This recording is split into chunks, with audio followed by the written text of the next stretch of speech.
Direktur Eksekutif Indonesia Political Review, Ujang Komarudin menilai, Partai Demokrat akan sulit membangun koalisi baru bersama Partai Keadilan Sejahtera dan Partai Persatuan Pembangunan. Ujang membeberkan 3 alasan. Pertama, PKS sudah dipastikan akan melekat kepada Anies. Kedua, ia melihat P3 akan tetap merapat ke PDI Perjuangan setelah Kementerian Hukum dan HAM menerbitkan surat keputusan SK kepada Mardiono sebagai pelaksana tugas Ketum P3. Ketiga, Ujang mengatakan apabila memang koalisi ini terbentuk, maka tidak ada bakal calon presiden yang diunggulkan. Sandiaga dan AHY dianggap tak bisa memiliki elektabilitas yang besar sebagai capres. Ia mengatakan, Sandiaga Uno memiliki elektabilitas pada cawapres, bukan capres.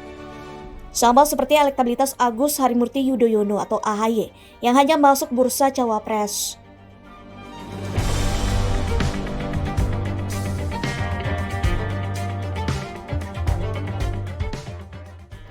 Sebelumnya, Ketua Dewan Pimpinan Pusat Partai Demokrat, Herman Hairun, mengakui kecil kemungkinan partainya membentuk koalisi baru ketimbang bergabung dengan koalisi yang sudah ada. Herman menjawab diplomatis ketika ditanya apakah akan membentuk koalisi baru. Ia mengatakan, dalam politik segalanya serba mungkin. Dia menilai nasib soal ada atau tidaknya koalisi baru bergantung pada takdir dari Tuhan.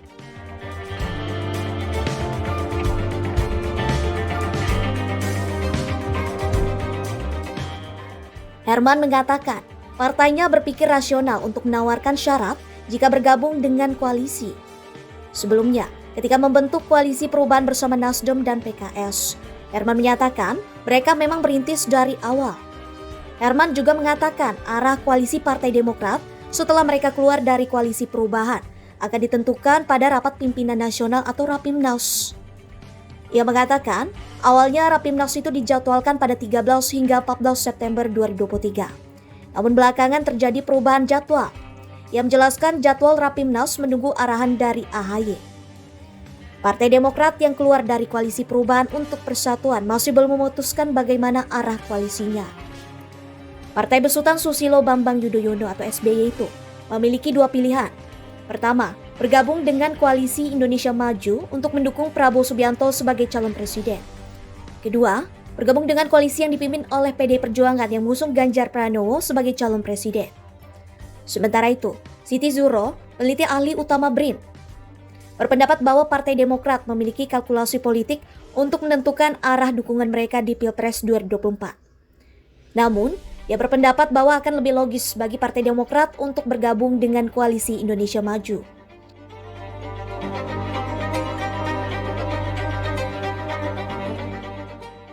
Dia menyatakan bahwa Demokrat telah melakukan kalkulasi politik untuk menentukan poros mana yang akan menguntungkan partai mereka dari 2 opsi yang tersedia. Siti melihat kemungkinan Demokrat bergabung dengan PDIP dalam koalisi.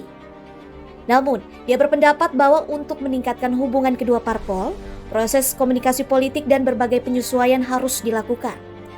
Siti Zuro menjelaskan bahwa keadaan akan berbeda jika Demokrat bergabung dengan Gerindra karena komunikasi politik dan penyesuaian tidak membutuhkan waktu yang lama.